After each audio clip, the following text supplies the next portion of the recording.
देश की राजधानी दिल्ली, जहां एक तरफ तो आधुनिक इमारतें और बहुत चमक धमक है, तो वहीं दूसरी तरफ लाखों लोग झुग्गी झोपड़ियों में रहते हैं। इन लोगों के लिए पक्के मकान, घर देना सरकार की बड़ी जिम्मेदारी है। पिछले कुछ सालों में दिल्ली विकास प्राधिकरण और दिल्ली सरकार ने कई योजनाएं शुरू की, लेकिन देरी, विरोध और अन्य समस्याओं ने इन्हें पूरा होने में अड़चन डाली। आज हम आपको सरकार की उन्हीं दो बड़ी योजनाओं के बारे में बताएंगे। पहली, कठपुतली कॉलोनी में 2800 फ्लैटों का प्रोजेक्ट, जहां डीडीए जल्द चाबियां सौंपने वाला है, तो दूसरी, दिल्ली में बने 50,000 फ्लैट जो आवंटित न होने की वजह से खंडहर बन गए और अब दिल्ली सरकार इन्हें ठीक करके गरीबों को देने की योजना बना रही है। नमस्कार, मेरा नाम है शालिनी और आप देख रहे हैं द न्यूज़ 15 दिल्ली। दिल्ली में करीब 675 झुग्गी क्लस्टर हैं, जहां 3 लाख से ज्यादा परिवार रहते हैं। इनमें से आधे डीडीए की जमीन पर हैं। ये लोग अक्सर कच्ची झुग्गियों में रहते हैं, जहां पानी, बिजली, शौचालय जैसी बुनियादी सुविधाएं नहीं होती। सरकार ने इनके लिए कई योजनाएं शुरू की, जैसे Jawaharlal Nehru national urban renewal mission, Rajiv आवास योजना और अब प्रधानमंत्री आवास योजना शहरी। इनका मकसद झुग्गी वालों को पक्के घर देना है, लेकिन कई बार योजनाएं कागजों तक ही सीमित रह जाती हैं। कठपुतली कॉलोनी और 50,000 फ्लैटों की कहानी इसका एक बड़ा उदाहरण है। दोनों प्रोजेक्ट्स गरीबों को घर देने के लिए हैं, लेकिन अलग अलग समस्याओं से जूझ रहे हैं। अब बात करते हैं कठपुतली कॉलोनी की। कठपुतली कॉलोनी दिल्ली के शादीपुर इलाके में है। यहाँ रहने वाले ज्यादातर लोग कलाकार हैं। कठपुतली बनाने वाले, लोकगीत गाने वाले, नर्तक आदि ये लोग दशकों से झुग्गियों में रह रहे हैं, लेकिन उनकी जिंदगी में बुनियादी सुविधा नहीं थी। डीडीए ने 2008-9 में जहां झुग्गी वहां मकान योजना शुरू की, जिसके तहत इन लोगों को उसी जगह पर पक्के फ्लैट दिए जाएंगे। इसे इन सीटू प्रोजेक्ट कहते हैं, यानी लोगों को कहीं और नहीं भेजा जाएगा, बल्कि उनकी कॉलोनी में ही नए घर बनेंगे। ये डीडीए का पहला इन सीटू प्रोजेक्ट है, जो पब्लिक प्राइवेट पार्टनरशिप मॉडल पर चल रहा है। डीडीए ने इसके लिए रहेजा ग्रुप नाम की प्राइवेट कंपनी से हाथ मिलाया। इस प्रोजेक्ट के तहत 5.2 हेक्टेयर यानी कि करीब 5.2 एकड़ जमीन पर 2,800 फ्लैट बनाए जा रहे हैं, जिनमें से 3.4 हेक्टेयर हिस्सा पुनर्वास के लिए है।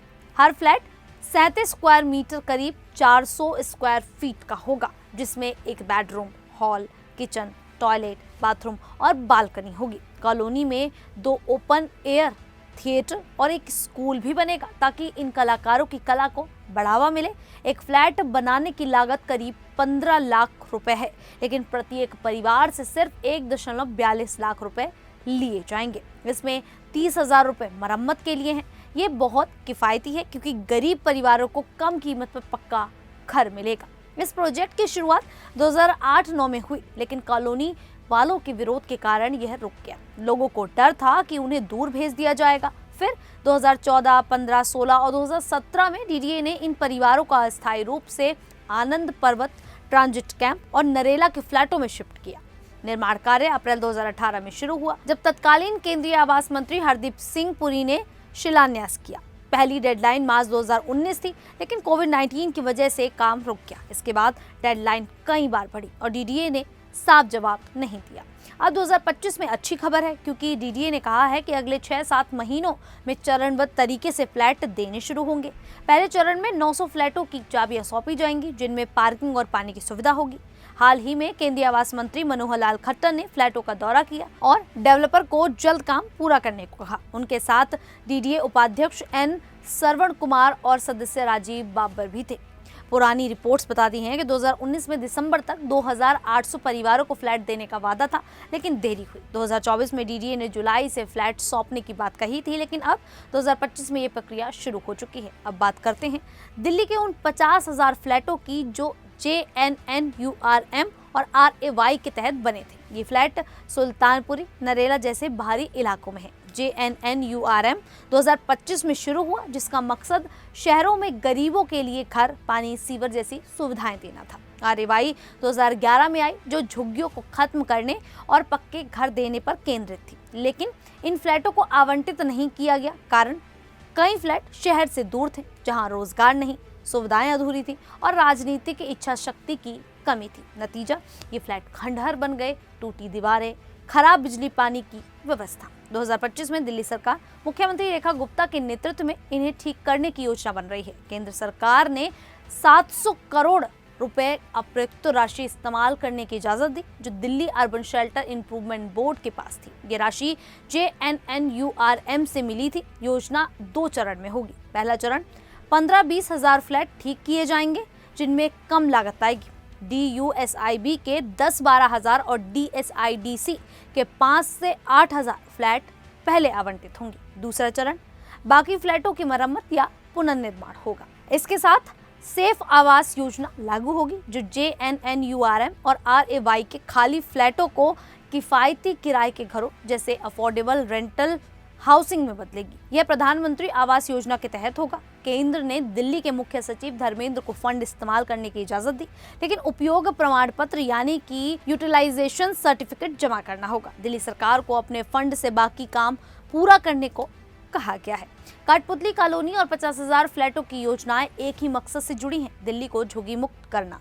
कठपुतली कॉलोनी एक छोटा खास प्रोजेक्ट है जो इन सीटू पुनर्वास पर केंद्रित है। ये कलाकारों की बस्ती को नया जीवन देगा। वहीं 50,000 फ्लैटों की योजना बड़े पैमाने पर है, जो लाखों गरीबों को घर दे सकती है। लेकिन दोनों में ही समानता है। दोनों योजनाएं झुग्गीवासियों को पक्के घर देना चाहती हैं।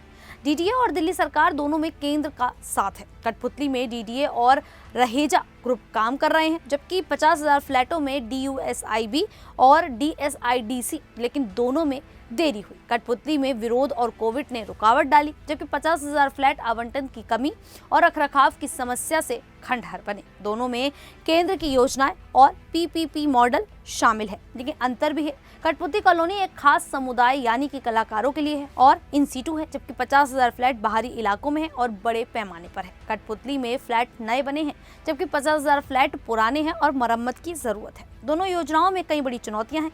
कठपुतली कॉलोनी में देरी और लोगों का शुरुआती विरोध रहा। 50,000 फ्लैटों में आवंटन की कमी, खराब रखरखाव और लोकेशन की समस्या। PPP मॉडल में डेवलपर्स का कम रुचि लेने में मुश्किल है, क्योंकि मुनाफा कम है। कुछ नए घर वर्टिकल स्लम बन रहे हैं, जहां सुविधाएं खत्म हो रही हैं।